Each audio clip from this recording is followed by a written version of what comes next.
It said everything happens for a reason, but maybe everything happens for a Reese's. Take noise-canceling headphones. Do they block hearing to heighten taste? That sound seems to show everything happens for a Reese's. This podcast is brought to you by Colgate Total.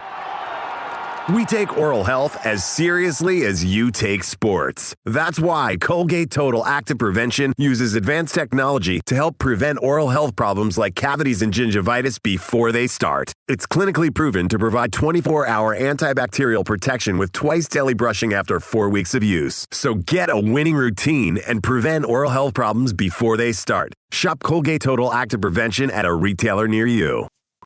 The Emmy Award-winning HBO original series Hard Knocks Training Camp brings viewers into the preseason with unparalleled access to the reigning Super Bowl champion Seattle Seahawks. Go behind the scenes with Sam Darnold, Jackson Smith and Jigba, and the legendary Dark Side defense as they prepare to make another run at the NFL title. See how the best in the world take the hype and pressure head-on. Your football fix starts here with the personalities and challenges that define a championship team. Bonds will be built. Bloopers will be captured. Hard Knocks Training Camp with the Seattle Seahawks premieres Tuesday, August 4th at 9 p.m. on HBO Max.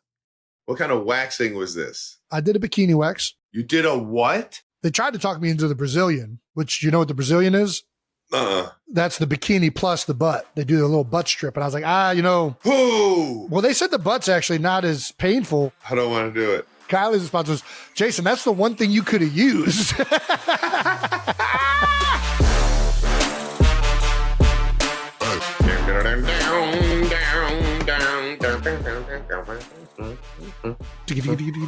Welcome back to New Heights, ladies and gentlemen, boys and girls.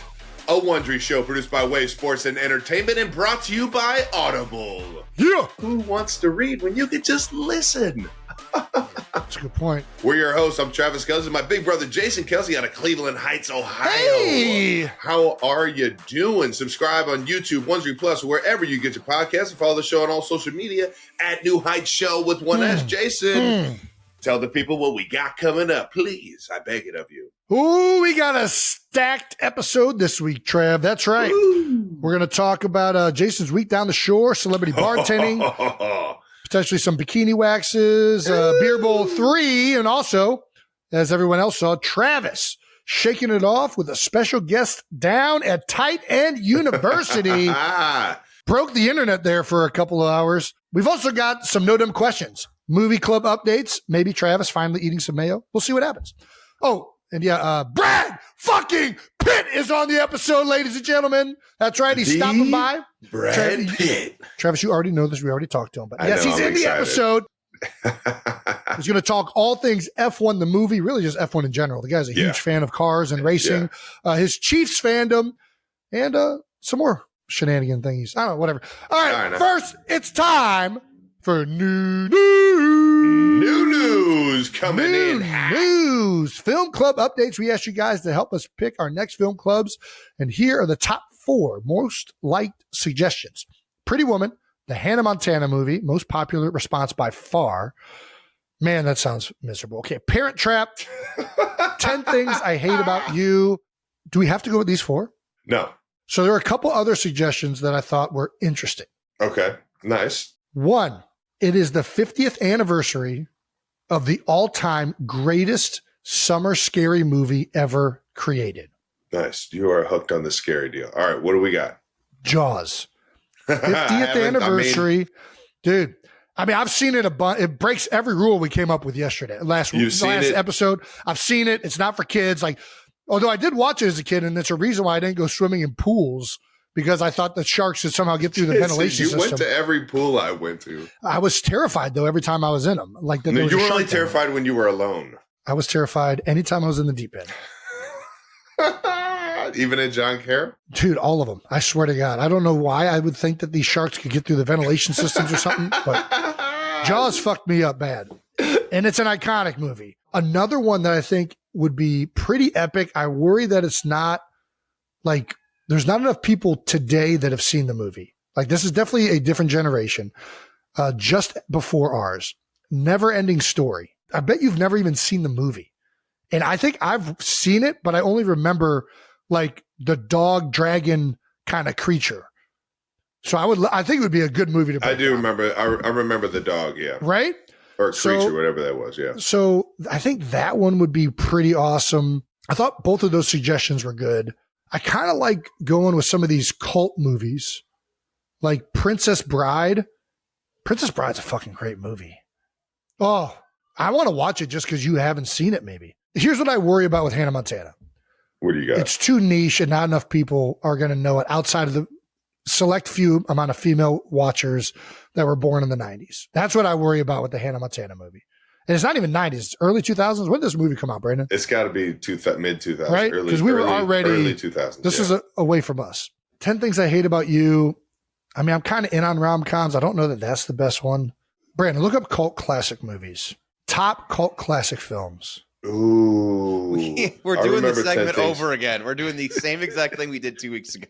I remember 10 Things I Hate About You. I don't like where this list got to. I'm not a fan. Do you want to just punt on this and we'll do it another week and we'll just cut it out of the episode? Well, I want to see what people say about the Neverending Story. And I think Neverending Story would be a good one. We said we were just going to pick. We said we were just going to pick once we saw the suggestions. And now we're going back to more voting. Well, okay, then fine. Pick Neverending. I saw somebody suggest Neverending Story. Neverending Story. We'll throw that up there. Princess Bride was another one. You want to do 10 Things I Hate About You? I think we never narrowed it to a vote. These are just the four most suggested. We said we weren't going to vote. We said you guys were just going to look at the suggestions and then pick one. All right, well, we're changing our fucking minds, Brandon. We do this all the time. I know we're changing our fucking minds. Jake has unlimited time to make a fucking voting thing. All right, he's going to be fine. Jake. You don't know that. He's busy. It's true. He's very busy. He's a very busy boy. Listen, I mean, running the New Heights socials is a busy job. I understand that. I'm not busy at all. We can do whatever we want. Fuck you, Jake. I gave you an out. I gave you a goddamn out, Jake. And I got all the time in the world. Perfect. So we got Pretty Woman, Austin Powers, Princess Bride. Do we do Neverending Story? There you go. Does that feel right? Or should we do another one of their movies? Jaws. Jaws. Those are the four. I think those are the four. It's the 50th anniversary of Jaws. I would love to go back and dive deep on little Jaws action. Put it to a vote. Perfect. Boom. All right now. See, that's how it's done, Brandon. Yeah. Gosh, we got there so much quicker than last time. All right, in other new news, Travis has gotten a pinup now. Holy shnikes. I don't know if you guys saw this. It happened quick. Yeah, it did. And it was. How does it happen so fast? It is. Listen, there's a lot of half-naked Kelseys going around the last couple of weeks. All right. Our friends at Accelerator challenged someone to get a Travis Kelce pinup tattoo. I didn't know Accelerator put this ask out. I didn't see that. Rocket Block, baby. All right. Drink Accelerator. If somebody gets pinup Travis with Accelerator tattooed, we'd have to give them an insane amount of cases of Accelerator, I'm assuming. I mean, that's just good for accelerators. Hell yeah. Listen, that's good marketing right there. That's good. That's how we get it done over there, Accelerator. That's what we do. Oh, Jones my God. Nick Jones is a police officer from Ohio. A police officer got this tattooed? That's amazing. This is hilarious. And he got 25 cases of Accelerator and a signed Kelce jersey. There you go. Shout out to Jonesy. Yeah, Jonesy's saying here that the tattoo comes with a funny story, and honestly, it's pretty great tattoo anyways. Plus, I've got to show some love to a fellow Ohioan. Nice, man. Shout out to the O, babe. Dude, it's a freaking great tattoo. I mean, even regardless, even if people don't know this is Travis Kelce, this is a fantastic freaking tattoo. Ballsy. Nick Jones, love it. Oh, man. Jones admits the reception has been mixed. I don't know that we need to encourage more free pinup Accelerator, tattoos. baby. I think we should stop with the pinup tattoos at this point. How bad do you want accelerators? But I do think that we should reward the artists that have been coming up with these tattoos. And so, like, we need to create products that pay these artists for their artwork. What do you think about coming up with some New Heights temporary tattoos with this artwork on them? So other people can potentially have the pinups on them. Maybe just throw some shorts on me if we're going to do this. No. It's got to be true to form. We can't change it up. You can't change it up. It's got to be true. I don't want to. If people are doing this on their own, cool. If we're going to be a part of this, it's got to be shorts. Got to throw some shorts on me. I kind of think that defeats the purpose a little bit.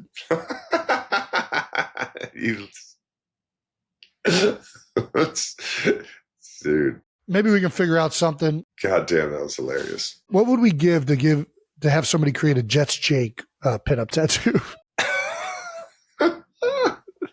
That'd be pretty epic. That'd be fucking hilarious, actually. What would we give them? I don't know that we have much to give other than money. A signed jersey. Yeah. You get to come on the podcast? Yeah, no, that'll get you. Listen, I'll bring you on the pod if you get a pin up with Jets Jake. Yeah, you get to jump on the pod and ask any question you want, man. I mean, anybody that gets a tattoo of Jets Jake is going to be an interesting person. So they're probably going to be great on the podcast. Probably be a fucking, big show. It's a good point. Yeah, I think that's it for the pinup talk. All right, we're good. All right. Well done. Shout out to Officer Jonesy, man. Officer Jones, that's right. Breaking news, last item of new news.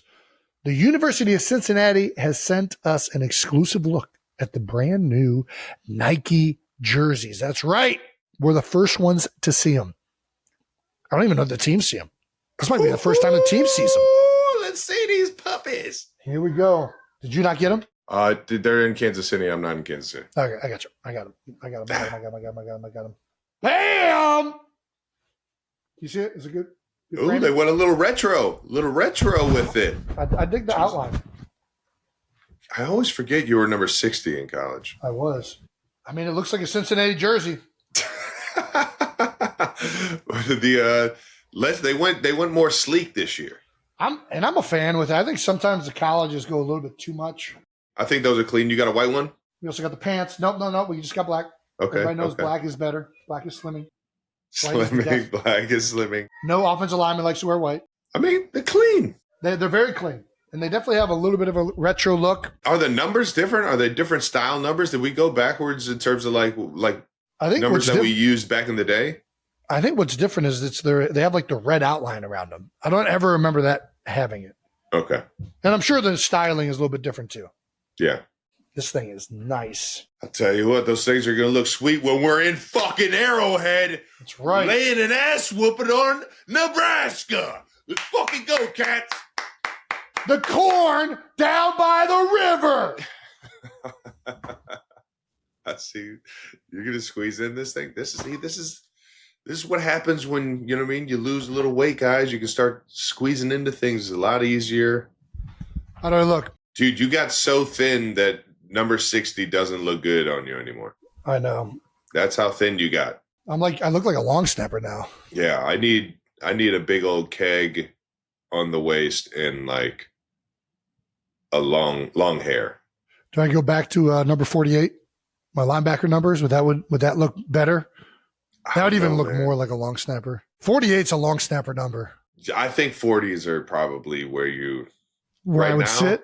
Yeah, somewhere in the 40s. So depressing. 45, a nice 45. Nice 45? A nice 45. Ooh, a 4-4 all-star? 4-4 is definitely the best 40 number. All-star was 4-4? All-star was 40. Good call. 40, right? Sorry. Yeah, correct. Pretty sure. You're correct, yes. Somebody else was, at Syracuse, 44. There were like two all-time great running backs. They both wore 44. Is Jim Brown one of them? Yep, Jim Brown and Ernie Davis. Those are the two. Nice. So yeah, I'll take a little Jim Brown all day. 9 yards a pop, high school, baby. Let's go. What a legend. I mean, I ran like Jim Brown. I was basically Jim Brown in high school. It was like a reincarnation. I want to apologize right now because I told Bussin' with the Boys I hung out with them. Apologizing to who? Me? Yeah. What did you do? I told everybody you were in the marching band again. Why do you keep spreading this misinformation? Because you could have done that, and you didn't do that, but that would have been so badass. Because you average like 20 tackles a game. Yeah, no. And if you would have done that, 9 yards of pop on offense, saxophone in the middle of it, and then just been out there. I mean, I would have done it if Mr. Baker would have made me, but Mr. Baker was a football guy, and he was like, "No, you need to be getting your halftime adjustments. We're not going to be doing this." Mr. Baker knew it, yes. Yeah, Mr. Baker was good. And I also played in the jazz. I was doing tons of extracurriculars in the band. I think it's hilarious. Nobody else thinks this lie is funny. Well, nobody thinks it's a lie. They just think it's because that's what kids do. It's not. It's not even a far-fetched lie. Like, it's not even like you won't believe this. It's like this. A bunch of kids have to do that in like a lot of high schools. Yeah, it's just There's a numbers thing going on here. Well, I guess that'll be fun. There we go. All right, what else are we talking? Did you guys talk a little bit of Cincinnati matchup with Bussin' with the Boys? You know it, baby. You Are they know confident? it. They're very confident. And also, I did realize this. We're in Nebraska country out there. Oh, yeah, but it's still going to be. It's going to be, and the Cornhuskers, they travel pretty well. I know a lot of people that are travel. Chiefs It's like a fucking 2-hour drive for them. It's 3 from Omaha, but yeah. All right. It's we're going to need to travel too, Cats. We're going to need some people in the stand so it doesn't feel too crazy for our boys on the field, baby. Let's go. It's going to be ruckus, but that just brings the energy. Who cares if it's home, away? Who gives a shit? The Bearcats are fucking coming. Shit. What's how are they saying Raiola looks? His dad was an all-time center for the Detroit Lions. Very confident. To be fair, Will does this every year. Doesn't matter who their guys are. They're going to state. They're winning it all. Will's a big false confidence guy. I respect the fuck out of it. I respect it. As you get older in the NFL. I can see right through it, Will. I can see right through it. As you get older in the NFL, when you're young, you kind of hate guys that are like rah-rah bullshitting type. It's like, will you shut the fuck up? I don't need to hear this right now. I'm just trying to get my day started. And then as you get older, you're like, God damn, I kind of need that guy kind of shouting. Come on. Fire me up. I got zero energy right now. Fire me up. Need an energy guy. No, I respect it. Yeah, it's going to be a fun matchup. Yes, sir. All right, now let's get to what a lot of the people are waiting for. What's up? We got out of the house. We did. That's right. Out of the house is brought to you by American Express. Jason, I think we should start with you. Start with us? Okay. Yeah. The least exciting of the out of the house. All right, now, Jason, let's get to what happened on the shore this weekend, man. Sure, yeah, sure. Yes, okay. Please. And you already know we were both doing our own thing. I was at tight end. You were at the beer bowl, raising a bunch of money for the Eagles Autism Foundation, as you guys always do. I solemnly swear that I will never miss an Eagles Autism at the shore ever again. I had so much FOMO watching all the videos. It was good. It was a fun time. Year 5 of the Shorebirds is in the books. It looked absolutely epic.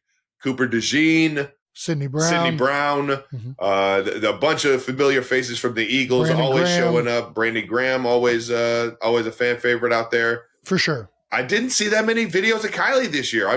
We want to know where Kylie was. They're out there. There's a picture of her flipping me off. Let's see if I can get that one. That one I just saw today. I remember it happening. That makes me happy. Yeah, I mean, listen, who doesn't? Everybody knows flip off by someone you love is an endearing thing, right?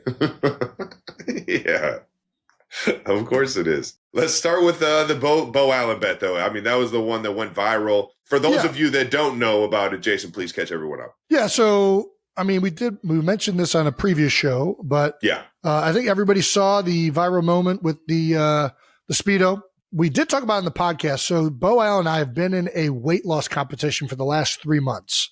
And the bet was you get 2 points for every percentage body fat loss, and you get 1 point for every pound of muscle gained.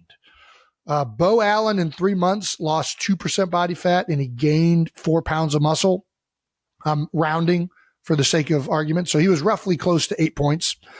And I lost about 3% body fat, but I gained no muscle. I was really like over 2.5% body fat, but I gained no muscle. It pretty much stayed flat. So I lost. See, that's what people don't understand is people don't understand us Kelseys. People don't understand us Kelseys. There's still some strength even in our fat. Oh, for sure. It's one of the things that allowed me to play in the NFL for so long. That's what I'm saying. I think I'm missing it. I think that's one of the reasons I got injured, but we'll talk about that in a second. So anyways, I ended up over the course of this whole thing, ended up losing close to 3% body fat. And I actually, I lost, I think over 10 pounds, right about 9 or 10 pounds of fat. So ultimately we're both winners in my book. But I definitely was a loser of the bet. So I had to wear a Speedo. The bet was loser has to wear a Speedo at this Ocean Drive event. Yep. And for those of you that remember, I didn't think that was enough. Smart by me. So we talked about maybe adding something else to it. And by far the most asked thing from our fans was that Jason also get waxed, or that the loser also has to get waxed.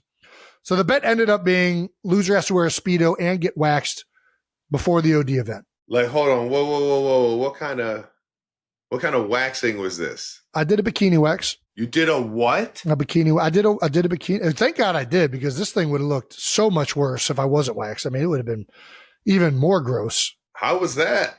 I mean, it wasn't fun. I will say the people at, I'll shout them out. The people at European Wax down in Philadelphia did a great job. They made it as comfortable as they could. I had a great technician.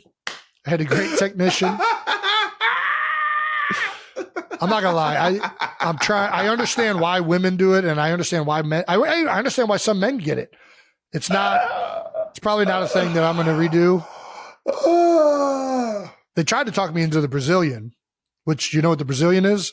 That's the bikini plus the butt. They do a little butt strip, and I was like, Well, they said the butt's actually not as painful. I don't want to do it. I don't know what it is. I don't like anything in that crease. Nothing's been in that crease other than my own hand. Like my draws. Yeah. I don't like anything in the crease. Yeah, the crease, that's a no-fly zone for me.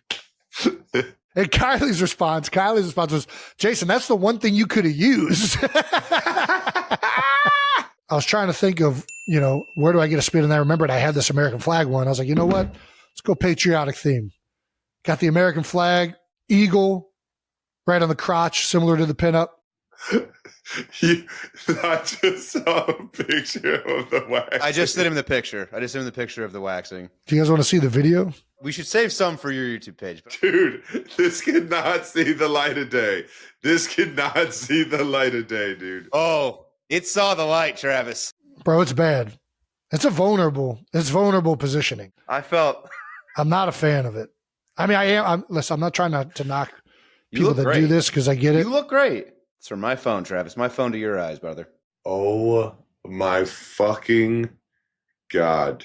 Jason, I need you to work harder. You need to work harder. Butterfly pose. That butterfly, the spread eagle is hilarious. I mean, so I walked in there. You are ridiculous. Dude, I'm telling you right now, I have no idea what I'm getting myself into. I've never done this. Obviously, and I walk in there, and right away, the technician says, okay, remove everything from the waist down. I'm like, excuse me? Like, everything's off? And like, yeah. Okay.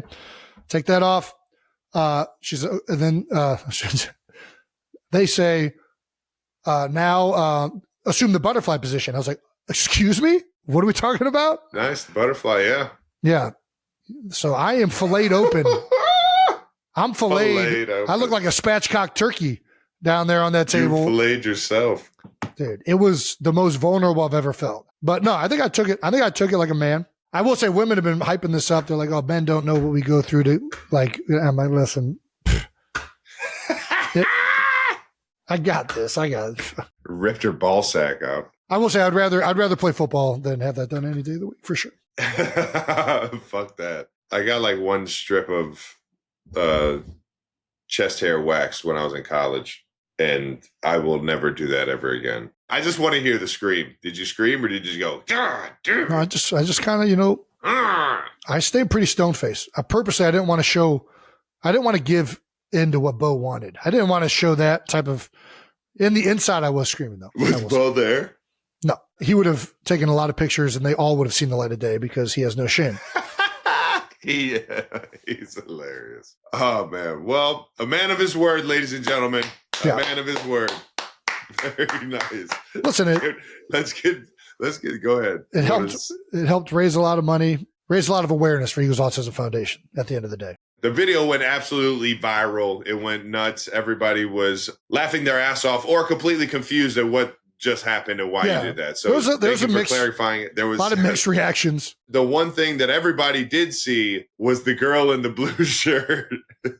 I almost took out the person right on the side right there. Yeah. Duck. Wow. Oh my God. A 2x4 right to the noggin. That would have split it. How did you get the pants, the tearaway shorts? I've never seen those. I told you the Chubby's product. It's like it's like a bundle. I had it at the house. They sent it to me to potentially wear it the last one. I was like, I'm definitely not. Yeah, they sent it. I didn't buy it. They sent it. Chubby's has been good and sponsored the event for a couple years now. So they always send some options to wear for the event. Chubby's was both in the Shore and Tight End U. Proud sponsor of Tight End U. The guy, Travis, was with you and flew the next day to go to Beer Bowl. Shout out to Travis. The legendary move. There we go. We got to talk about the blue shirt girl just having the time of her life. Yeah. Getting a full frontal shot. I mean, she's directly underneath you, seeing every single square inch. Of I don't think she saw freshly that, waxed. No. She's more to the side, honestly. I think this is just shock at the tearaway action. This is hilarious. It was a funny ass reaction. It was fucking hilarious. It was like so innocent. Sam and I actually got together later in that day and recreated that photo. There's a picture of that if you want to try and find that one, Brandon. But yeah, she became an instant meme. So sorry about that, Sam. Hope you're doing good. Again, we got to get back to it. What did Kylie think of this? She thought it was funny. Again, she was upset I didn't get the Brazilian wax because I think she's tired of my hairy ass crack is what I think is the, but as far as the Speedo, I think she was like, oh, just another day at the OD. No, the flip off came after she beat us in Flip Cup. Ooh. It was a more like in your face type thing. Yeah. She's got to be a pro, man. She is. Well, we also had Beer Bowl 3 go down at the Shore this weekend. You went full send on the first event. I go full send on all events. I'm not a half send kind of guy. I'm either all in or all out. From somebody just watching it, it just looks like you stumble and you kind of. Did you really fucking hurt yourself on the? I definitely have a minor hamstring strain. I'm hoping it's minor. I still haven't gotten an MRI. I don't know if I should or not. Well, that's the thing about MRIs. Once you're off the league, they're not. You got to cover it with your insurance. If it was torn, I probably wouldn't be able to be continuing on with the event, and I probably would have felt worse the next day. And it just feels like I got a nice little strain. Is it black and blue? It's not black and blue. It's a little swollen. Oh, you're good then. Right? Yeah. Yeah. But no, I don't remember when it happened. It definitely happened on that event. I got a good running start. Brandon, we got video footage of this thing. I got a running start down the dock. This is linebacker Jason right here. Yeah, this is I needed the extra fat to help hold this thing together. That's what I'm saying. But no, everybody was kind of being right next. I thought maybe this would be an advantage to build up speed. And then I was out of balance. I get right back up though. Look at this. Look at that powerful lat pull down right back up onto the raft. There you go. I don't know if it was yourself. I don't know if it was the initial. Right back in. Oh. I think that might have been where it went. It was either there or the initial stumble. Left or right? Right. So the right kind of got caught, and I tried to pull. And you tried to. It was like keep right, yourself above the water. So it was either there. Oh, is that it? Or it was here. I don't know. It was one of those two spots. But immediately after I got off the raft and I was in the shark-infested waters, I realized that my hamstring was either cramping or strained. And when it didn't go away, I was like, oh, fuck, I just might have tore my hamstring. Luckily, I'm the only one that got hurt. There you go. Yeah. Which is shocking, quite honestly. Yeah. When you mix wet obstacle courses with alcohol, typically you need an EMT on standby. So well, we did. We had EMTs, we had lifeguards. We did it in as safe as a way possible. It was actually a great event. Possible. I'll tell you who really showed up with a lot of energy. They won that event. They won multiple events. Was Cooper DeJean and Sydney Brown. They were team takes their shirt off, so I think was their official team name, which, I mean, listen, if I look like that, I'd probably have my shirt off too. There we go, Sydney. Chug to start off. Oh, God. Oh, God. Gets it going. Oh, right over. This is an awful angle, Jake. But he is moving. He is moving. Went right through that thing. I've heard Sydney, by the way, has had an outstanding summer. He did really well this year in OTAs and everything. People are excited about him. Coop, great chug. Great chug. Nice. Jumps the gap. Jumps the gap. He's up. He's over. And then he's army crawling. Army crawling. Oh, no. That's going to waste some time. Oh, God. Oh, God. No, I think that's the way you had to do it. And he's in. Way to fight. Way to fight it. They were both competitive as hell. And they beat me and Bo in Flip Cup later in the freaking in the event. What the fuck? You're getting whooped by fucking everybody. It was a bad showing for. Well, I was also hurt at that point, and my morale was down. Hurt? You had a pulled hammy and Flip Cup? Jason, don't start this. Listen, I'm not going to throw Bo under the bus because he's the only reason we made it that far after I pulled my hamstring. I fucking did great in that Flip Cup game. I might have been the best individual performer in the Flip Cup. I was held down by Bo. Bo fucked me in Flip Cup. I'm just going to, listen, you live and you die as a team. I'm riding with my buddy. Everybody's got to hold their end of the bargain, man. I'm riding with my guy, but it was an atrocious performance by Honey Bobo. We lost by 1 cup. We had 23, and I flipped 15 of them. Do that math for you. Actually, we flipped 22. 22. Dude, Hey. yeah. No, Bo's he's got to meet you at least halfway. It can't be just like a quarter of the board. We gotta figure it out, Bo. If there's one thing Bo did a great job was it was on the grease pole. Turns out Bo Allen is an expert at navigating grease poles. Let's show this one. An expert at navigating grease poles. Woo! Bow! It's a good race. It's a good job. Good job. Was that was the goal, is to hit it? Yeah, you had to get to the end of it to get points. And he said, screw trying to walk on run. it. Well, everybody who tried to walk made it like 2 feet on, and then they fucking ate shit. So this ended up being like the last 3 competitors from like Sydney, Bo, and Connor. They all figured out if you just like jump and slide on it like a seal, that's the best strategy. Yeah. This is him filling the A gap right here. We might have to. We might have to extend this, although I don't know how much further it can extend. I don't know if you want to keep it. Yeah, that's the diciest one right there. Oh, dude, wait till you see some of these guys, how they fell on that thing. There were some good falls. Shout out to Stone Cold Savages, who ended up taking home the win and the $50,000 as Beer Bowl champs. They were the runner-ups from last year. Insane that and you they guys got it gave out done. $50,000 for this shit. Listen, we got to reward these degenerates.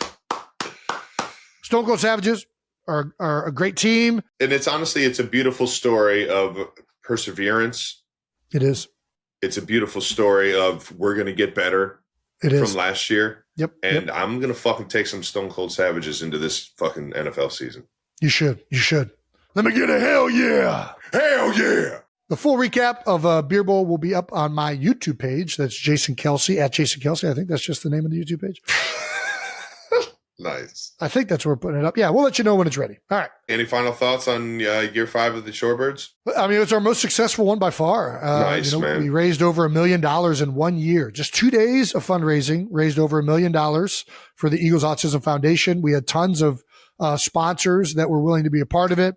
Tons of athletes and celebrities lent their time to guest bartend or participate in Beer Bowl. Hell yeah. Tons of 92%ers showed up. And then just a bunch of Eagles fans. Sea Isle is a special city. It really is. It's a family-based island that, people are just looking to have a good time. It's very neighborly. It's very community-based. Never had a bad day at the shore, man. So, they show up. They've shown up for all the other ones, and they showed up for this one. And everybody combined, we raised a lot of money. That's going to go a long way for care and research in the autism community. And shout out to Ryan Hammond, the head of Eagles Autism Foundation. You're right. For her involvement. She kind of gets this whole thing going. It's a lot of work on her end, especially with all the other events she has to do with Eagles Autism Foundation, but she handles it like a unbelievable professional. And then shout out to Kai. Yeah. Kai also does a lot of lifting on her end to get this thing up and running. It was just a really special event. It was an awesome couple days, and can't wait to go for year 6 now. This next year. That's crazy. Shout out to everybody at the shore. It looked absolutely Shout out to the Ocean Drive. Shout out to Sea Isle. Shout out to OD. Shout out to Yacht OD, Club of the Sea Isle City. There you go. Shout outs left and right, baby. Looked like a blast, and I can't wait to join next year, baby. Let's talk about where you were this weekend, which is Nashville, Tennessee. That's right. Vegas. Travis was out of the house at Tight End University. Let's start with the football portion, the thing that nobody wants to listen to us talk about. You had Jeremy Shockey out there this year. Jay Shock, baby. Dude, how so excited were you to see Jay Shock out there? Are you kidding? It was my first time finally meeting him, and I had, there's certain guys that made this position what it is today. Sure. They made it fun. They made it exciting. Guys that bring personalities to football, and you can latch onto that. Shockey made everybody love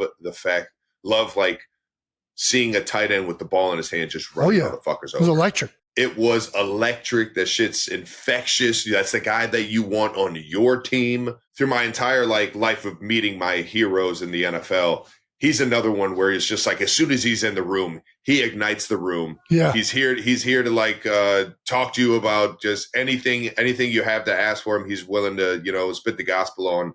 And it was just cool to finally meet him, knowing that through the grapevine, everyone had said nothing but amazing things about him throughout his entire career, man. That's awesome. You also had the Browns tight end tried a Happy Gilmore swing.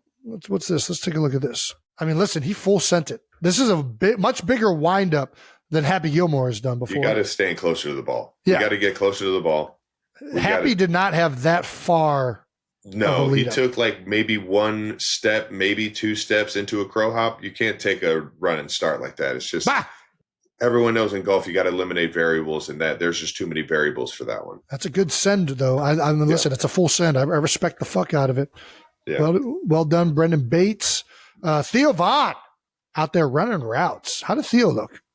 I'm not gonna lie. I saw Theo the night before. I didn't even see him out there on the field. Jason, what you have to understand is that tight end U is it's just a good reason to get good people around and have some fun. Maybe talk some ball if you're into that. Who's D'ing him up here? Who's D'ing him up? It looks like I can't even tell the fucking screen. Look at that stance though. That's good. Yeah, right. Look at that fucking stance. Oh my gosh. Okay. Not terrible. Not terrible. Not terrible. Oh, jumped too early on the jump. You got to watch out, man. Those hammies, baby. Dude, yeah. Absolutely hilarious. So we only did one field day this year. We have too much goddamn fun in the evenings that going back out onto the field hungover for 2 hours in 95, 97 degree heat. Just, we'll do one good day of work and then throw some parties, raise some money, and have some fun. I think we finally kind of found the perfect mix of hanging out, talking ball, as well as putting in some work. Every single day we got workouts up at Vanderbilt. Guys are definitely getting in the works, knowing that, we got the season coming up in less than a month, or we're going to training camp in less than a month. And it's just good that what people don't understand about the tight end position is that we're the I got you guy, whatever you need guy. We're the guy that will block the guys that are bigger than us. We'll run routes against the guys that are smaller than us. And whatever position they put us in, we're expected to get our shit done, get our job done, as everyone is on the field. But we get put in more situations than most. And that means we naturally just have a selfless mentality and a I'm here for you, whatever you need type of mentality and vibes. And it's everybody across the entire NFL. You figure this out, and it just makes tight end U so much fucking fun. Right. Because everybody's there to just have a good time. Nobody's there thinking, too big of themselves or they don't want to share their secrets. Everyone's here to help out each other and make sure that you're spreading the word on how you got to where you are. And sometimes it's just it's hearing somebody's story and hearing how they even got into the tight end position, Right. Yeah. And it was awesome, man. Just another amazing year. Shout out to Rubicon. Shout out to everybody at the Thompson Hotel and all the sponsors. It was a fun one, man. It looked like a lot of fun. And they actually, just speaking of ball, they got a clip here. You talking a little bit of ball. What are you teaching in this clip? I gotta switch it up. Mitchell Schwartz called me out on this, and he's got such a good point. Don't get me wrong. These are fundamentals that I like to think. I like to work these fundamentals in the offseason. Let's play the clip, Brandon. What are we doing? I don't want to listen to myself, man. Fuck. Take your headphones off. A lot of other people like listening to you. All right, go ahead. Hey guys, it's so hard for us to just throw 1 foot in the ground, going 75% speed in a route to get out of there, right? So we want to use two steps. If you can get two, if sometimes dude, I'm not talking about shit. It's so hard. If you're lucky enough to run them, but it's so hard to put into words. I know exactly what you're talking about. Out of a break, you have to slow that momentum down and really gather that power so that you can explode out. I'm trying to talk physics, and I just don't. I need to start breaking in Newton's laws of motion. In the direction that I want to go. Don't always want to understep. I do that a lot, unfortunately. But if I get to choose what I'm doing, I'm going in at a powerful position. That means if a defender's on me, I'm still strong getting out of that thing. You know what I mean? Like I can gain separation. And it's hard to gain separation if you don't go in at a controlled pace. So really work and find that shoulder over toe. And you can get in and out of there precise and with a purposeful, like powerful foundation. I mean, what are you talking? It seems like that all makes sense. What are you talking about? Yeah, I mean, what did you not like about that? What did you not like about that? I just don't like how I talk. It's hard when you're hungover to like be like articulate and say the right things while you're running. Like typically when you're working out, you're not like speaking at a loud value. Like I do. It felt like I was holding my breath the entire time. Yeah.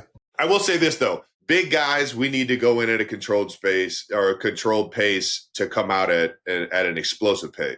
You know what I mean? So it's like we want to go in controlled so we can come out explosive. And that's basically what I was talking about. You don't want to go in slow, but you want to go in controlled because the moment you're going to get open comes in how quickly you can get out of that break, right? And how much you can make going into that break look like you're going to keep moving forward. This honestly reminds me of like the 20-yard shuttle. That's a drill that people do for the combine. Yeah. I don't want to brag about myself.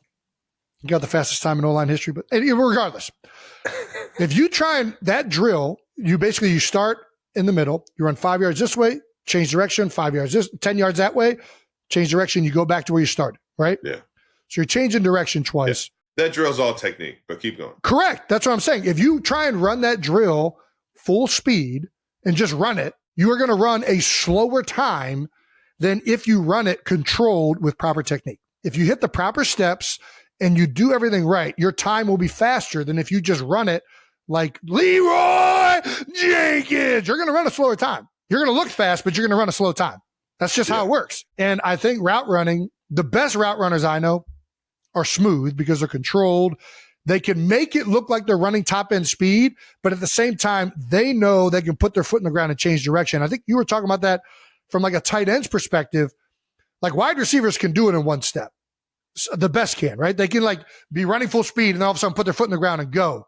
Tight ends, because you're bigger, you got to be more cognizant of being able to get out of that break because you have more weight behind it. Yeah. And the more steps you do, the more slowing down that you do, it's buying time for the defender to read that and react to you changing direction. Is this, that's what you were saying essentially, right? Essentially, it's exactly what I'm saying. And if I try and keep, if whatever I'm doing is, I'm always trying to stay in that controlled space.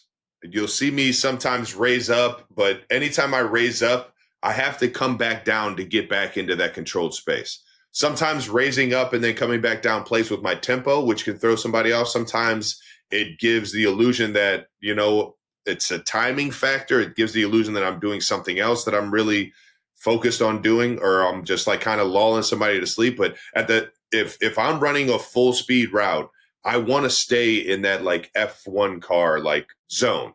I don't want to airplane up. If I stay in that F1 car, now my shoulders, my core, that squat position that we're always trying to get to in the weight room, now I can transfer that onto the field and use my power and use my insteps and use the ability to, you know, all the power that we have at the tight end position. I can use that going in and out of breaks. Let me ask you this. That's the base fundamentals. How much after you get those base fundamentals, do you as a route runner use raising and lowering? You talked about understepping, like cutting on the outstep. Like, I think that like, here's my issue with coaches that teach positions is they want it all to always look the exact same. You go, you put your foot here, and like the best route runners, they're playing a game with the defender. Like you can raise and lower your position and make the defender think you're about to cut and then just keep going straight. You can all of a sudden cut off the wrong foot if you know the grass and the footing is good, and that will throw the defender off because they get used to these like timing. They get used to a three-step slant, right? Yeah. They know 1, 2, 3, he's going 10 in. yards. Yeah. They know it's 3rd and 10. And they know, this is where I truly feel like you are so much better. And I don't mean to throw shade on any other tight end at Tight End University. This is the level of intricacy that I think you have that a lot of other people that especially play tight end, where some of other receivers have this like instinct.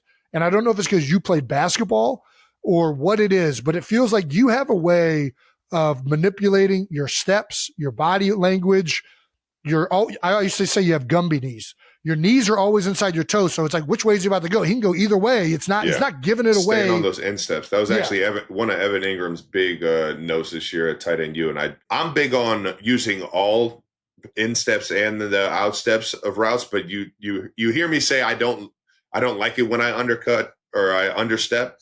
But at the same time, if I'm at a controlled space, if I'm knees over toes, and I have good ankle flexibility too. So it's like I can get on those outside edges and still be at a controlled balanced place. Yes. But as long as I'm not tall and trying to go on the outside, as long as you're not on balance doing it, like that's exactly what it comes out of. The biggest thing is getting to that F1, finding where you like reside in that F1 car. Like I said, 75% speed. When I was really like at my peak athleticism, I could go 85% like speed and still be able to bend and turn and get in and out of a break and that kind of stuff. But at the same time, I can always, if I'm 85 and I'm still in that F1 car, I can take off and get to 100. Exactly. You know what I mean? So it's like I can play with tempo, I can play with getting in and out of breaks. And then when you add in the mental aspect of, you know what I mean, understanding all the route concepts, understanding all the defense. Yeah. Like now you can attack with precision. Right. You know what I mean? And it's purposeful movement. It's IDing the defense and having a plan and having these instinctual plans kind of set in place so that you can just play fast. Absolutely. Let's get to what everybody else wants to talk about is listen to the show. There was a surprise guest at Tight End University. I don't know if she's surprised, but it was a surprise to everybody on Twitter. Special guest, Taylor. Taylor showed up to Tight End University. How did it? Tay showed up. Yeah, we. I mean, you already know it's. How did this come about? We're in Nashville. She grew up in Nashville. She moved there when she was younger. We had this plan for a while that we were gonna have some fun with the tight ends, and especially Tight Ends and Friends, all the evening events. I'll say this: I won't say when the idea came up, but when we were there at Tight End and Friends, and we knew that there was a professional like Kane Brown who could figure it out. He's a pro. He's been on stage a million times. He's not shy at all by any means. He's a true professional. Tay just kind of went up to him and the band and just was like, "Hey, if you guys are down, like, I'll go up there, play a song, and see if we can, pop the roof off this place." And sure enough, she's so good with just everybody, just people, and making people feel comfortable in it. Yeah.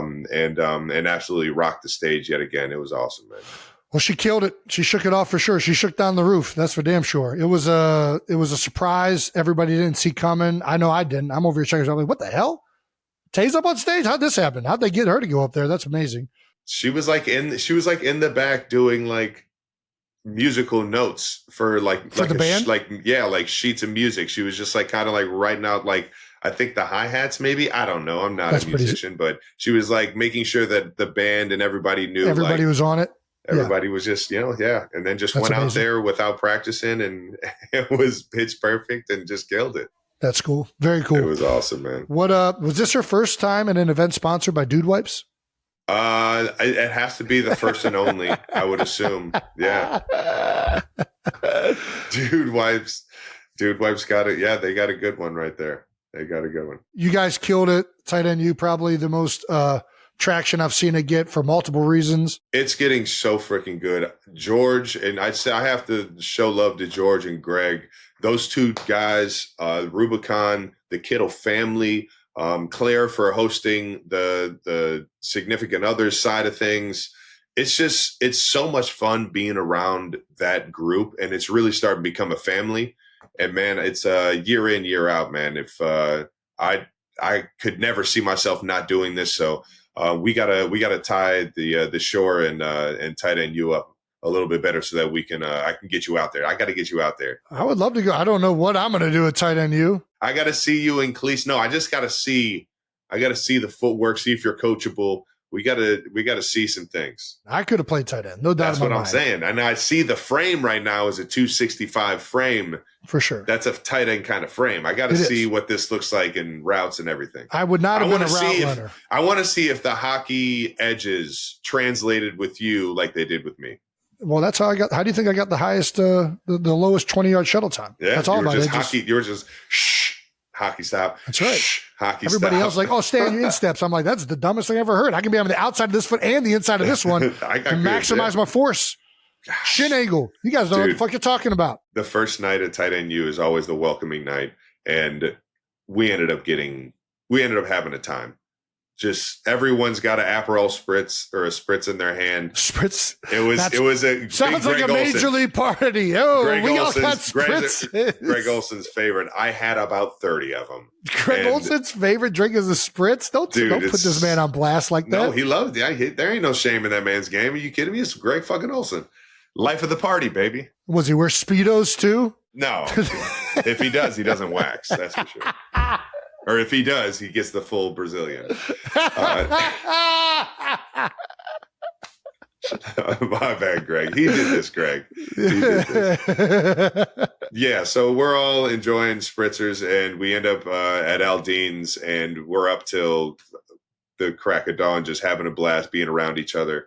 And then I go in the next day, and at 10 a.m., I got to give like a 30-minute, like basically seminar on route running. And it's so hard.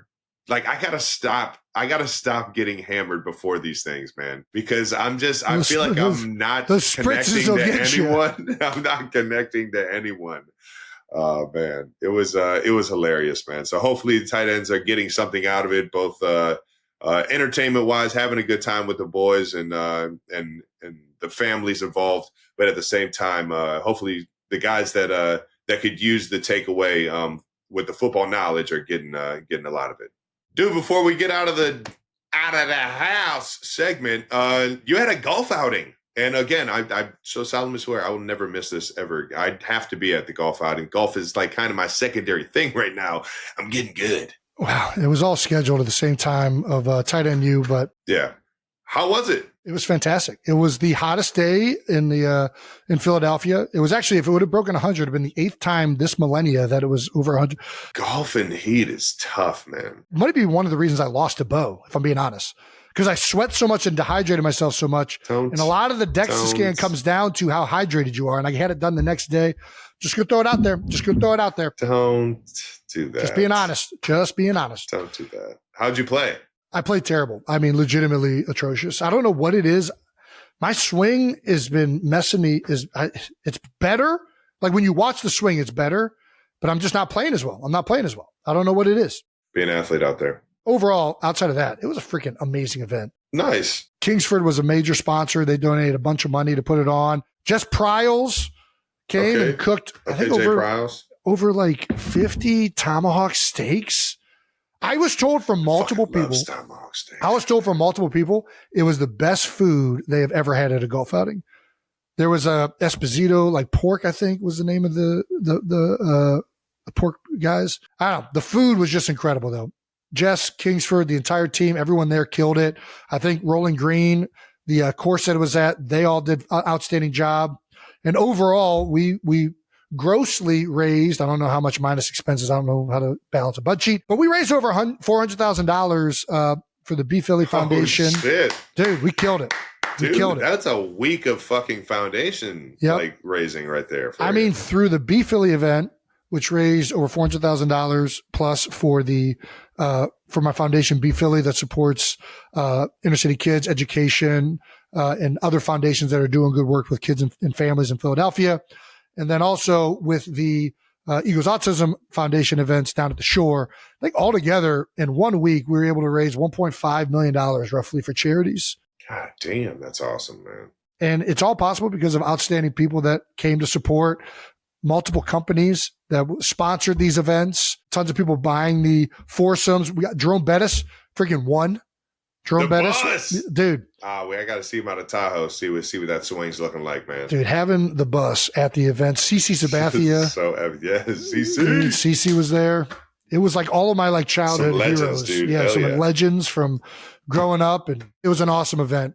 A lot of people showed up and braved the elements. It was pretty ridiculous. Also had a trick shot artist, Dan Beaver. We're gonna have that video coming up soon. But dude hit a drone midair, like off a tee, and not like on accident. Was Sign 'em aiming up. at it. Sign them up. Outing was a lot of fun. Shout out to Rolling Green, Kingsford, all of our sponsors. Shout out to Dan Beaver.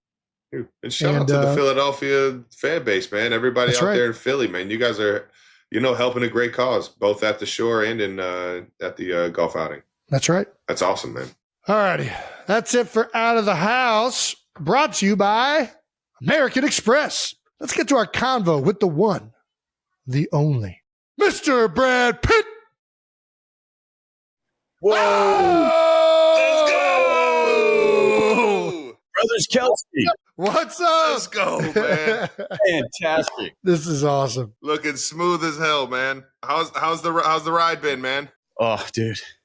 Yeah. I had one this week that was just like, had my ass puckered, my friend. No. Ask me if I hit 200 miles an hour. Did you hit 200 miles an hour? No. No. 197. Oh my gosh. 3 short. That's like if I just braked a quarter of a second later. Yeah. That's amazing. That's actually, that's fucking flying, though. How are we, man? This is cool for me. Dude, cannot thank you enough. This is awesome. Cannot Thank thank you so much. enough, dude. This is so badass, and I know you're doing a million things right now trying to promote this thing. So we appreciate you, brother. Yeah, thanks. Sorry I was late. I couldn't get my shit together this morning. What time is it there? You guys got up early. Dude. Yeah. We're rolling on 7:14. you. We're rolling on your time, dude. They were like, you can get Brad Pitt. I'm like, man, whatever we got to do to make this happen. Come on, let's go. Please. Thank you, fellas. Where are we going? I'm going to do the intro and we'll get going. Everybody good? I thought that was the intro. Alrighty, our guest today is a Hollywood legend.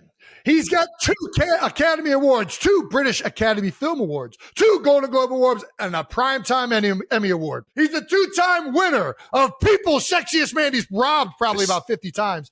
Movies have grossed over 8.8 billion worldwide. Please welcome the star of Fight Club, Moneyball, Once Upon a Time in Hollywood, Inglourious Basterds, Ocean's 11, now F1 the movie. We got him, Brad Pitt. That's right, baby. Woo! So much. What a pleasure. Oh my to be here. gosh, this is awesome. This is awesome. How did we get you here, Brad? I don't know how this happens. This is the biggest, probably A-list celebrity we've ever gotten. I don't know how'd we get here. You got up damn early. That's how. By the way, I'm fans of you guys, so this is a treat for me. Awesome. Well, thank you so much for joining us. Let's kick it off with F1. I know this. We just watched the movie. Man, this thing is electric. And I got to say, I'm going to be honest, straight up out front. I'm not the biggest F1 fan. Travis owns an F1 team. Yeah, This will make you fucking hype about F1. Just racing in general. This was an gets you electric in it, movie. man. Yeah. Well, you get a badass dude that and to come in and just create that team chemistry. A lot of people may see F1 from the outside as just the driver and his car and everything like that, man. But you make it a whole family experience, like that team camaraderie experience, man. And your character's absolutely badass. So it's definitely a movie for everybody, man. It reels you in, dude. Yeah, it's a team of like 500 people. I mean, they got a whole NASA space control back at headquarters who are even running strategies in live time while the race is going. It is definitely a team sport. You bought into Alpine, right? Yeah, I'm in Alpine, baby. I'm in Alpine right now. You guys got some work ahead of you. Yeah, you already know. We just got to get that wind tunnel. You know what I mean? We got to get all our cars' aerodynamics together, man. I like it, man. I like it. That's the cool thing about the movie is that it gives you a cool like view into the F1 world that you really don't see from the outside. Like people don't really understand how many tires you get and how much time you get in the wind tunnel, and you get to like, I don't know, manipulate the car so that you get like 1/10 of a second faster. You know, it's so fascinating once you get into it. Yes, and we were only skipping along the surface. The like I said, the strategies these guys go through, the development of these cars, the adjustments of camber of tires and front wing by millimeters and back. It's like, it's a science that is so far beyond me. But the movie, I think, does a great job of still talking intelligent enough to hardcore F1 fans, and they are hardcore like us with football. Yes. Like around the globe, it's a religion. But it's still very inviting to people who are not familiar with the sport. So I think that's our biggest achievement here, besides being just great fun. For sure. That was one of the things I was going to say. It has just enough of like the technical side that a dumbass like me who knows nothing can kind of follow. I'm like, all right, I'm kind of getting this here. All right, this is cool. I also just love the Hayes' whole like vibe. Like with F1, I always think of it in this world of almost elite racing status. This is the best of the best, but it's got this high class level to it. And Hayes comes in here. Yeah, he's driving in a freaking van. He was serving time as a taxi cab driver. You spoke volumes to Jason Kelsey. You spoke to me. This is what I want to see. I want to see a guy go in there. Yeah, I want someone living out of their van to go into F1. That's what I need. This dude, Jason, was literally the first 5 years of his career in Philadelphia was considering buying a boat and just living on the dock in the Delaware. That's right. Kylie nixed that. I had this romantic idea when I first started. I was going to drive, 18-wheelers. I was going to drive them half the year and stick to my roots. Yes. And like get into film the other half. And, we know what won out. You never got into 18-wheelers, dude? No, that long haul was a lot more work than I thought. Yeah. Have you always been into cars? Like, are you just a car guy? I've always been into bikes. I mean, bikes. I do have in my DNA that that redneck gene that, like motorbikes and barbecues. And, we would ride anything we could ride. We would get on it. So wheels were always a thing. But later in life, I really got into bikes, and MotoGP I'm a fanatic for decades, since the McDoing days. But now there just weren't enough races. So then I got into F1, around the Vettel era, probably into Lewis, and now I'm into Indy, and there's still not enough races, so I got to get into NASCAR. There you go. Yeah. Well, that's where the barbecue vibe is. You want to get back to those redneck roots. There's plenty of that in the NASCAR world. Someone pointed out, it was really interesting.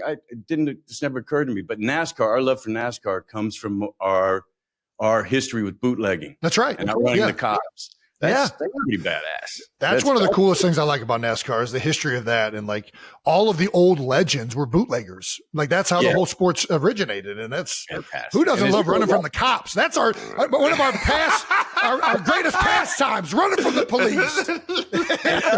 One where it's so elegant and proper, and NASCAR, they'll scrap it out. They'll get down and dirty. Oh yeah, they'll still throw some bows. Man. Good fun. One of the other things with the movie is you're an old grizzled veteran, right? You've been around, and there's so much, I'm sure with Travis and I, honestly with football, where all these young guys come in, they're on their phones, they're on the apps, and like the landscape has changed even just in that, 13 years that we've been in. I don't know. It was just very relatable for us watching that as a veteran football player. For you, was it easy to tag into that, being an actor and seeing like how the whole world has changed with movies? Like, was there some type of relatability there for you just in terms of that? Yeah. I mean, at first I had to suck up a lot of old man jokes. It was fair enough. Nidris, that charming motherfucker. Yeah, no, it's I like watching what the new generations are coming in with. I like to see what they're up against, and also the way they negotiate their way through it. I feel like they enjoy it more. We were a little more uptight and had to be about acting. And you didn't sell out. And now it's this thing of, hey man, we can be artists in many different arenas. So let's do it and let's enjoy it. Absolutely. But this idea, they also get caught up in like, have to have a franchise, or have to have a superhero or something like that, which I keep going, don't, they will die. They will work you to death. Yes. That's awesome.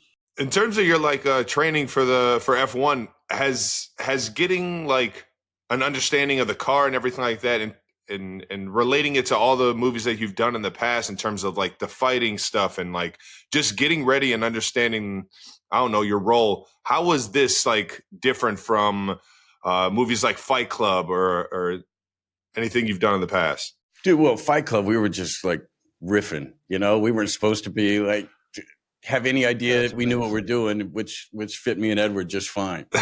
That's amazing. But this one, oh man, I mean, we got in the cars 4 months, I think 4 months before. By the end of it all, we'd been driving these cars for 2 years. I think they said we put 6,000 miles in the seat. Holy shit. These things, it is shocking what these cars can do. It is shocking. And ours, I've been in an F1 a couple of times now, but ours is a chopped F2 made with a Mercedes Aero package, made to look like F1. And we're still, what my point is, we're not even pulling the G's. Those guys are pulling. And it is harrowing. You cannot believe what these cars can do. You cannot believe the first time you get in it that you can be barreling down at 180 at a brick wall and hit the brakes at the 80-yard marker and make a right turn, you know, slow down to 50. It's like, it's shocking. Holy crap. It's shocking. You go around these high-speed corners and they tell you, you just can't believe they'll stick. You feel like you're going to go rolling off into the ethers, and they stick. And you're in this, it's just the most sublime feeling I've ever felt. Ever. These guys that's crazy. Like 140 miles an hour, and it's unbelievable. They just wants to rip your head off your shoulders, and somehow you just hang on. My whole mantra was just trust the car, trust the car, trust the car. And, and little by little, you know, by the end of it, we got proficient. Yeah, those are some of my favorite shots when you're freaking barreling down at something and you're like basically playing chicken with your self. You're like, oh man, like, how long can I hold this off? How long can I hold this off? That's crazy. Yeah, it's pretty awesome. Like I said, did you have somebody in the F1 world? Go ahead. Yeah, we had. I mean, F1 opened the doors for us. It was really getting. Joe Kaczynski, our director, was really smart. His first thing when he had this idea was to go get Lewis Hamilton. Yeah, and Lewis as producer, Sir Lewis, man, that man's knowledge is. Yeah, I have yet to see the end of that man's knowledge. He opened the door for us to get us in. It's crazy. F1 was really gracious with us. All the teams, the team principals, all the drivers. We would go in and talk to the drivers' meetings, tell them, you know, what we aim to do. I mean, it's audacious. It's unprecedented.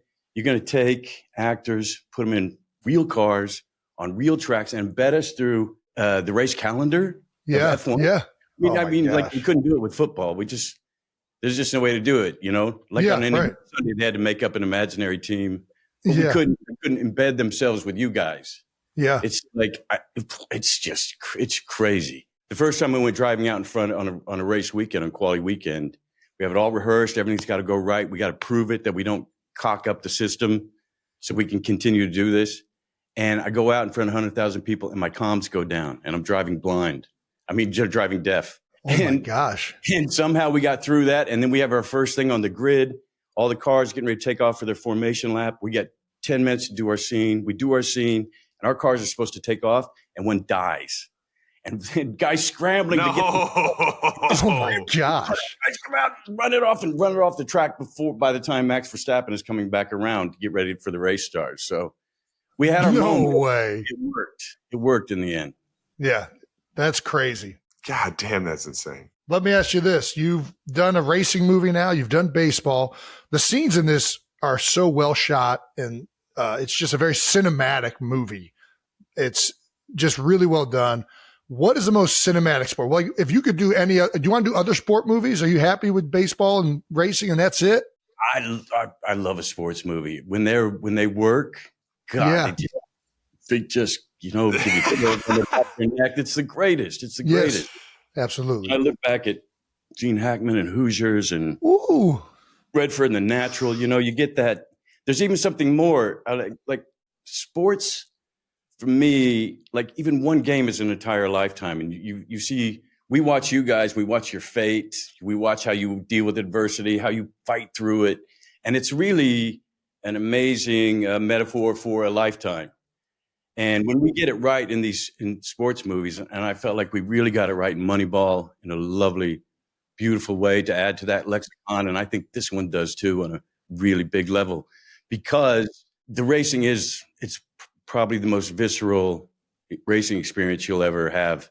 But like all great sports movies, when they're great, there's also a story there. There's also you're moved by it. You know, and we're funny as fuck. Yeah, for sure. Yeah. So we got that to deliver it, but this kind of spiritual ending to it all, I'm really proud about. Absolutely. Yeah. The best sports movies, the sport is almost like a background for these metaphors and things that are so relatable to what you're saying, life. And everybody has played sports and they've gone through this. So when you're watching it, when I'm watching this movie, I'm getting goosebumps because you've been in these situations before. Maybe not, I haven't been in an F1 car, but I've been in situations like that. Oh yeah.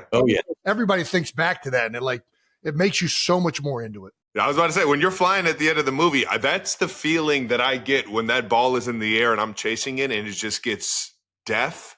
And you could just, you feel in that moment of, 100%. And it slows down. It feels like the ball's going like, and it's just a crazy feeling. And I was sitting here watching the end of that race. And I'm just like, I felt like I was flying with you, dude. It was awesome. You guys did an unbelievable job of grasping that. No, that is, and of course we live vicariously through you guys. Our teams, like I knew when the Sooners lost, I did not talk to my dad for 3 days. That's just stay clear. Yeah, right. That's the time to ask for an allowance, car, whatever you want, man. It's the same thing. I feel the same. And I love the Eagles-Chiefs rivalry. I'm a Chiefs. I'm a Missouri boy. I'm an Ozarkian. Come on, baby. Yeah. Hey, we got you this year, dog. We got you this year, man. I got you, man. We don't listen. I let you down. No, in New Orleans, we're a dynasty, and that's what I mean about life. Life throws these struggles your way. Sometimes everything's falling into place, and everything goes quiet, and it's perfection. It's sublime. And other days or other periods, life throws these struggles at you, and it's how you deal with those and come back from those. I think that are what makes sports movies so special. But I do have a confession. I'm friends with Bradley Cooper. Yeah. Yeah. Oh yeah, BC, baby. He's your prime Eagles fan. That's right. And I'm not saying that I have the power to affect a game in any way. I don't adhere to that kind of hubris. But I did say last year, after the Eagles went out, Chiefs were on their way to another victory. Yeah. Yep. And he was getting an award for the Maestro, still probably one of the best movies of this decade. And I was giving him this award. And he's been nominated like 18 times for Oscars. And I closed with, now, did you guys hear this one? No. No, dude. I'm locked in right now. At the Santa Barbara Film Awards, I closed with, listen, he's been nominated the 19th time. If he doesn't get it, it's okay. He's used to it. He's a Philadelphia Eagles fan. That laid the groundwork right there. I think he was happy this year. No doubt. Oh, you already know. We didn't talk for 2 months. Did he hit you up about it? Did he after the Super Bowl? Did he shoot you a text? No. He gracefully let me hurt. It's a pro movie. Just let it sit there and burn. Yeah, that's too funny, man. Well, let's talk Chiefs Kingdom. You just said you grew up a Chiefs fan. How has the last decade been? Has this been the pinnacle of Chiefs fandom? Just a play. I mean, we had St. Louis Cardinals at one time. They were the only ones in my childhood who really, well, that's not true. The Royals were landing too, but football, we were a little weaker. And it wasn't until Devin Hester years where things got exciting for a moment there. And now not till Dynasty. Yeah. We really you feel this sense of pride instead of this sense of like, oh, life's out, always against us. So it's kind of extraordinary the way we live through our teams, through you guys, and what it means to us. And do you remember the Wild World of Sports? You guys are probably too young for it, but they used to. They would talk. They always ended with something about success, and they would show an image of that, and then they would end with and the agony of defeat, and just a guy just wipes out on the long ski jump. And I just think of life that way, and each weekend's that way, and goddamn, thank God for our sports. There we go. Hell yeah, baby. Yeah, man. That's pretty epic, man. Travis, shut up. Brad's talking.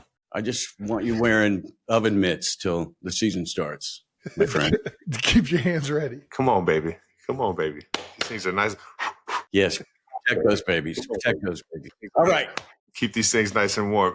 Yeah. We got to get you back to Arrowhead, big dog. Come on, Yeah. man. Have you ever been to a Chiefs game in KC? You know, no, I never have. I think in the aughts, I was really pushing for the Saints after Katrina and that Drew Brees era and Sean Payton, and I loved seeing them win at that time. I had a home there. I was spending a lot of time there. Hell yeah! But okay, this is the year then. There we go. Let's get it out. We never went to any Cleveland's games growing up. I don't know what I feel like you're growing up. You got so much going on, but yeah, I know you're a big New Orleans guy. That'd be awesome down there on Bourbon Street. I feel like Cleveland is just one of those franchises that, there's always that dodgy restaurant in that one corner you can never find parking for. And then a year later, it's a new restaurant. And then a year and a half later, it's a new restaurant again. It just kind of feels like they got that. Just seems to be the vibe. Well, Cleveland's like that dodgy. Well, that's definitely the Browns franchise, but Cleveland as a city is just the dodgy restaurant just stays around. It never goes away. That's what happens. Oh man. We're going to get to this. We got to ask section. I know we're on borrowed time, so we're going to get right to these questions. We got to ask. You don't have to answer. What was it like getting abducted on Jackass? Yeah, that's what I loved when these guys came on, because again, we were all serious about our acting and really serious. And suddenly these guys come around and go, we don't give a fuck what you think about us. In fact, we want you to be upset with us. And we're going to go out there with no shame. So Spike Jones is a friend of mine. And I called him up and said, hey man, if Knoxville and the gang, they got anything going on, I'm in. Yeah. This idea of celebrity abduction. So I'm standing in the line at Pink's, big long, waiting for our hot dogs, famous Pink's hot dogs. And I've been there long enough for people to go, oh, that's so-and-so. That's that Pitt guy. And then suddenly this van pulls up and all these shirtless guys in hoods get out and grab me, throw me in the van. I'm screaming like a 6-year-old girl. And it's one of my proudest moments. Oh, that's come on, those guys! Oh my god, dude! I just met Johnny for the first time. I was freaking starstruck. I watched so much of that growing up, man. So much unbelievable stuff. Did you ever get your hot dog or no? No, I'm still waiting. Those guys, man. We also had a co-star of yours on the show, Little Dicky, where he said he got you to do a cameo in Dave by just sending you an email. Is this real? That's right. He sent an email. He'd heard that. I thought, little man, this is brilliant. What this guy's doing, he's carving out territory no one else has been. Yeah. And I guess he got word, so he wrote me an email, and I thought about it for a night, and I couldn't find a reason not to do it. And that's what I wrote him. I was like, man, I tried. I tried to get out of it. I inquired with Buddhist monks and all the great religious minds of the world. I couldn't find a reason not to do it. So I'm in. That's so good. I love it. And there we are. That's so badass. But it was supposed to be a cameo. And then like 2 nights before I get the script and it's the whole episode. And I was like, like Dave. That's great. That's amazing. And there we were. Well, one of the things that happens on this show has happened multiple times is manifesting things, right? You speak it into existence. Oh, wow. Is there a co-star or director that you haven't gotten to work with that you'd want to? Ooh. I'm a huge PTA fan. I think he's just damn brilliant. Paul Thomas Anderson. Yeah, love what he does. Yeah, that'd be good. All right, Good deal. What quote of yours do people say to you the most from one of your movies? What do you get the most? I get what's in the box. Yep. Still, I get buongiorno. Buongiorno. Your ability to play just a redneck American soldier with the worst Italian accent. I don't even know how you'd act that, so you couldn't replicate that if you tried. Anybody. In my DNA. So good.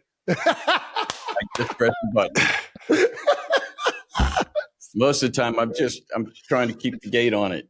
Yeah, right. Trying to suppress that down. It's so good. Have you ever been starstruck by like a co-star? When I first met Gina Davis, Susan Sarandon, I was. Yeah. Okay. Yeah. Love that. Yeah. I got over it quickly though. Is it true that you volunteered to get your teeth chipped in Fight Club?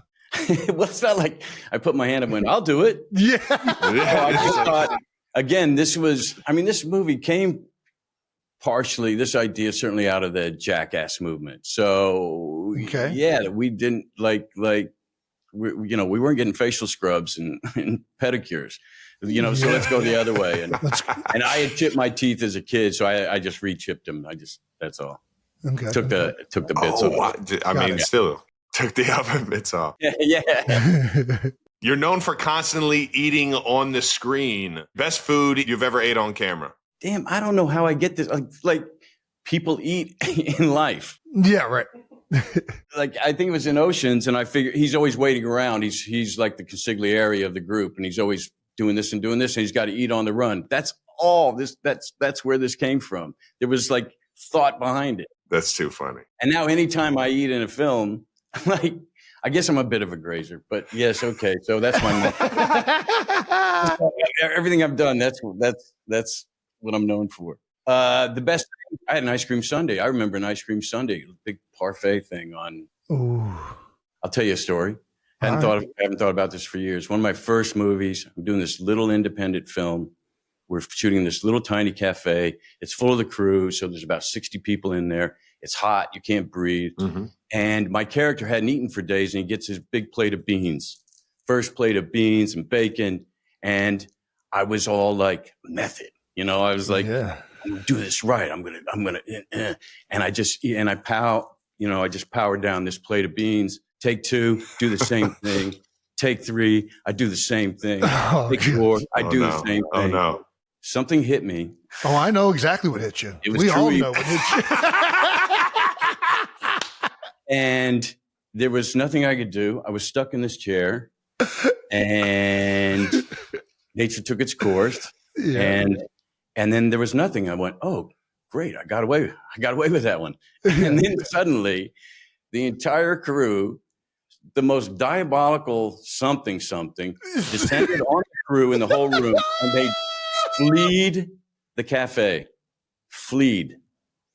So, hey, the confession you've heard first, right here. Hey, that's great. And ever since then, I paced myself. Beans will do it to you, baby. That's right. You should be proud. Hey, you clear a room. That's Comes from an offensive lineman. You already know that's a badge of honor. Coach Jason. we had oh my gosh, Green, all-time sack leader, one of the up there with the Steelers for a long time, and then he was coaching the Packers, Kevin Green, and he came in, he was coaching the D-line. He came into the O-line room to try and give us tips on how to block D-linemen. He came in there, guys are farting nonstop. Oh, no. And he was like, you guys are, those linemen suck. I'm out of here. He just left the room. He gave us like 2 pointers. By the way, have you ever met David Fincher? He is probably the most knowledgeable man about your sport that you will ever run into. Oh, interesting. Like he would, the minute you mention this guy, he would pull his name up. Who's his team? Or is he just a fan? Just love it? He's a lover of the sport, man. Yeah. Right. Yeah. Like strategy. We ask athletes this question all the time, but what was your welcome to Hollywood moment? Welcome to Hollywood moment. Okay. I'll tell you my welcome to Hollywood moment.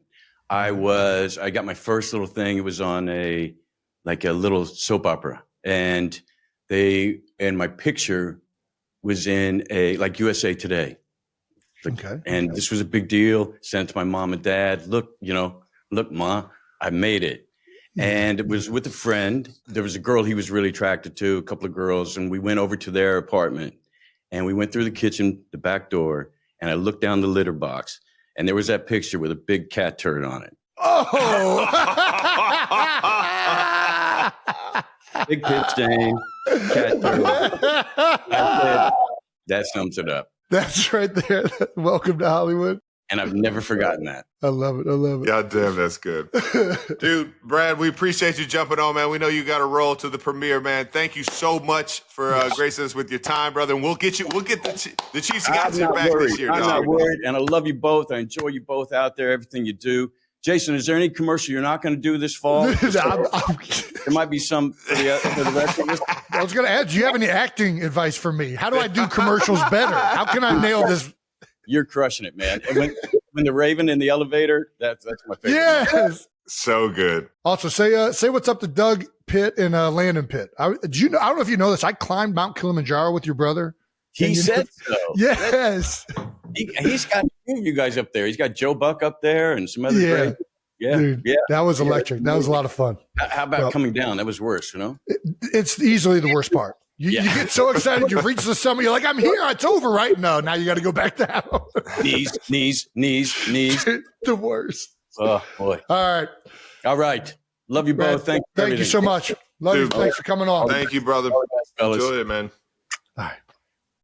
Oh, man. Shout out to the Pit for, first of all, an amazing movie. F1. I fucking love F1. It is good. It's very good. Yeah. For taking some time before the big premiere out in London to come hang with us over here at New Heights, baby. I feel like the movie is super relatable for where we were at the end of our careers. Like you're the older player and there's like a lot of dynamics there. I don't know. I think that's why I loved it so much. For sure. Definitely. I'm a swan. I am now a swan. Let's get a little bit of New Heights Food Court brought to you by Hellman's. Not gonna lie, Trav, never in a million years did I think that we would have a mayonnaise sponsor with your very well-known hatred of that product. But here we are. Hellman's is sponsoring the New Heights Food Court. Last week, we put Travis's intense hate to mayo on blast.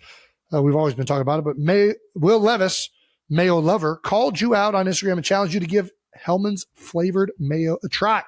I'm not going to give it a try, but I know he loves it. All right. Well, either way, Hellman's actually sent me some spicy mayo. Oh, nice, Jason. That's right. Apparently, we didn't send this to Travis because we didn't think he would hold up his end of the bargain. Well, I'm traveling. I'm everywhere. So probably didn't have an address for me. That's right. That's why. All righty. So, Travis, are you ready to eat your words? No, but I'll tell you what, since I've been all over the place, I think I know someone who actually has a love for mayo as much as Will Levis does. And that's intern Let's Brandon. go. Hey. Oh, Hi. Look what they sent me. Look at this. Eat your words. Eat your words on a chicken sandwich, boys. chicken. not- Oh, nice. Nothing like a Chicken, chicken nice. sandwich getting dropped off at your house at 6 o'clock in the morning. How about it? Yeah. Have That's- at it, boys. You're so fired up. I actually am fired up. This has been sitting here. It's been sitting here for so long. And it smells so good. It's got spicy mayo, fried They chicken, got the mayo pickles. on the bottom. They got the mayo on the bottom. What else is on that bad boy? Spicy chi- Lettuce, They I got shredded see. lettuce. They got pickles. I mean, that's everything you need. And there's your spicy mayo. Hold on. Here we go. This is the bite. All right. This is the I bite. don't even know what we're reviewing. Like everybody Eat your watching this right words. now knows it's going to Everybody, the only person who's wrong is Travis, but that's fine. It's so good on a chicken sandwich. I'm not being honest. It really is. No, it is. It's a nice spice. It's good. Travis, I swear to God, you will like it. The spicy mayo is good. It's very good. It's good. Jason, it's solid. Put this on a sandwich. Put this on fried chicken is really good. It's spicier than you think, too, if I'm being honest. Yeah, I think they sent you a sandwich. Yeah, everybody that likes mayonnaise got a sandwich. All the Mayo boys got sandwiches. Sucks to suck, Trav. That's a good sandwich. The mayo, a little spice. Very good. Me like you the spicy. Let's Put that on the bottle. give it a little squirt. Damn, Helm. Yeah, get you a little squirt. This is disgusting. It's not. Stop it. It's really not. Would you ever do this with ketchup? Squirt ketchup in my mouth to see what it tastes like? If it was like a specialty ketchup, yeah, I would put my finger in it and lick it. Yeah. Try it. course. Try it, Jason. Try it. Oh! It's great. Did you hear that sound? Every squeeze bottle in America makes that That's sound. every That's squeeze what bottle. ketchup, mustard, they all make the fart noise. I got to Don't throw act- them out before they get to that. I got to toss them. That's good. I'm a big fan of spicy anything, really. I love hot sauce. Isn't it spicier than you think? I'm definitely getting, they put in a healthy amount of spice. It's good. That's a healthy amount of spice. All right. I like it. Travis, we'll get you. We'll bring you over. It sounds like I need to give it a try. So maybe you will give it a try. Maybe another day. Maybe another day. Okay. What would you be willing to put spicy mayonnaise on? A sushi roll? I mean, yeah, that adds up. Okay. What kind of sushi roll you going? What fish? Shrimp tempura? You going spicy tuna? I can Tempura's dabble. good. I can dabble. I can go any which way. Like an eel? Maybe an eel? Ooh. Unagi. Ooh. Is that eel? I think so. I'm out on octopus. Everything else I'm in on. Alrighty, on behalf of mayo lovers everywhere, this feels like a huge win. This product, that is. Doesn't feel like a win that Travis didn't try it. We're going to work on getting him to try it. If you're a mayo hater out there, or if you know a mayo hater out there, challenge them to eat their words with Hellman's Spicy Mayo. That's right. Or flavored mayo. They have other flavors as well. The spicy one's extremely delicious. Because they may think they hate mayo, but, if they like garlic aioli or a spicy sauce, they may actually love this. That's it for New Heights Food Court, brought to you by Hellman's. All right, Nat. That does it for old Hellman's, man. I don't know about that one, but I'll give it a try. Hey-yo. Before we wrap this up, though, let's answer a no dumb question, because that's some of our favorite questions we ever get asked. No Dumb Questions is brought to you by Perplexity AI. Discover fast and reliable search with Perplexity AI today. Nice. Brandon, hit us with it. Hi, guys. Heather here. Hey, my Heather. no dumb question is about the 2-minute warning in football. Okay. And okay. why does it exist? Is it really just a TV thing for like commercial rights and broadcasting? I know it's because it's there. The teams try to take advantage of it for controlling the clock at the end of the half or the end of the game. But does it really have any origin in like a football purpose before TV rights? I guess I could look it up, but I'd rather hear you guys talk about it. Go Giants. Yeah. Well, all right. Whoa. Thank you for the call, Heather. Whoa. Yeah. Definitely. Thank you, Heather. That's a very fair question. That might be the smartest question we ever got. I think just right off the bat, I do think there is a bit of like selling some sponsors or get some ads in there from the NFL standpoint. But stopping the clock right before half and right at the end of the game kind of makes it more dramatic and more of a special situation. The rules change a little bit. You can go out of bounds and the clock stops. You know what I mean? You can save time better at the end of game and a half. Yeah. Dude, I think it's got to be for commercial, and I would be shocked if this isn't for some type of advertising reason. I do think you're right.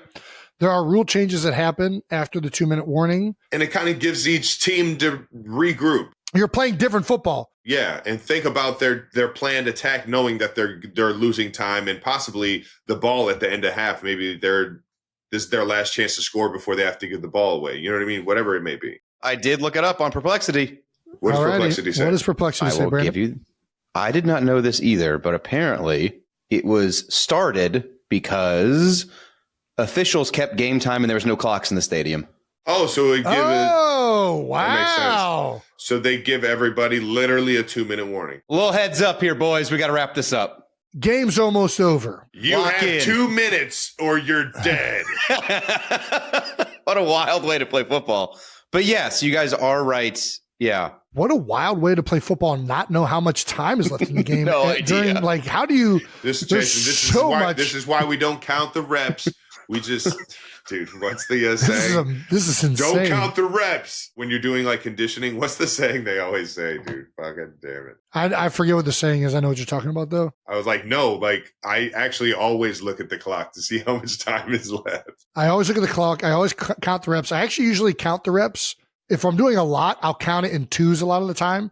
So it doesn't feel like I'm doing as many just mentally. So like a down and back is 1. I'll count laps as opposed to like 2 like striders. Just so mentally I feels like I'm doing less than I think I am. Right down here, number 4, television and commercials. I believe that's the big one these days.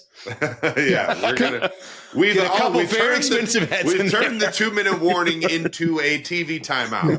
Yeah. Mandatory TV timeout. When do we think it's the least likely chance that viewers are going to tune out of the game when we go to commercial break. Hey, let's do it at the most interesting time of the game, which is 2 minutes left at the half. Yeah. And that's where we sell our biggest spots. Yeah, that's right. Wouldn't you love to hear about trucks right now? God damn it, I would. That's the 2-minute warning. I did not know that. I didn't realize that they played football and nobody knew how much time was left in the game. That's fucking wild. They still do it in soccer. Oh, they do. You're right. Shout out to Perplexity. Yeah, shout out Thank to Perplexity. Thank you, Perplexity. Nailed that one. Giving us that history lesson. And shout out to Heather for the interesting Good question, Heather. Good question. Very good question. All right. That's it for No Dumb Questions, brought to you by Perplexity. Yes, sir. And that also does it for this episode of New Heights. Thank you to Brad Pitt for joining us on the show. Go see F1 the movie in theaters now. You're going to love it. Make sure you're subscribed on YouTube to the New Heights channel and follow New Heights on Wondery app or wherever you get your podcasts. You can listen to new episodes of New Heights early and ad-free right now by joining Wondery Plus in the Wondery app or on Apple Podcasts. Once again, New Heights, a Wondery show produced by Wave Sports and Entertainment and brought to you by Audible. Follow the show on all social media at New Heights Show with 1S for fun clips throughout the week. Thank you to our production and crew. Thank you to the Shorebirds, to the B Philly Foundation, to Tight End U, to everybody. All the 92%ers tuning in this week. We love you guys. We'll see you guys very soon. Peace.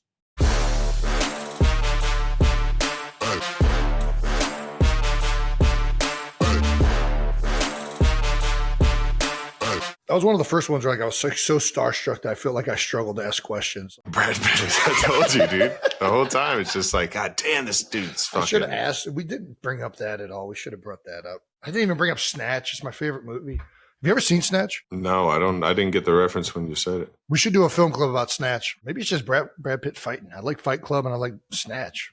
Yeah, I couldn't. I'm with you though. I couldn't figure out how to ask questions. I was like fucking sitting here, like he's gonna think this is stupid. I felt like Chris Farley. What is that? What is that? Farley show. No. Is that what it was? Yeah, Chris Farley show. He's interviewing like Paul McCartney. Remember when you did Wings? That was cool. That's legitimately what I felt like. God damn it! You remember? All right. Remember when you were in Fight Club? You remember in the movie when you were shifting and stuff? Dude, cool. you were like flying. You were flying.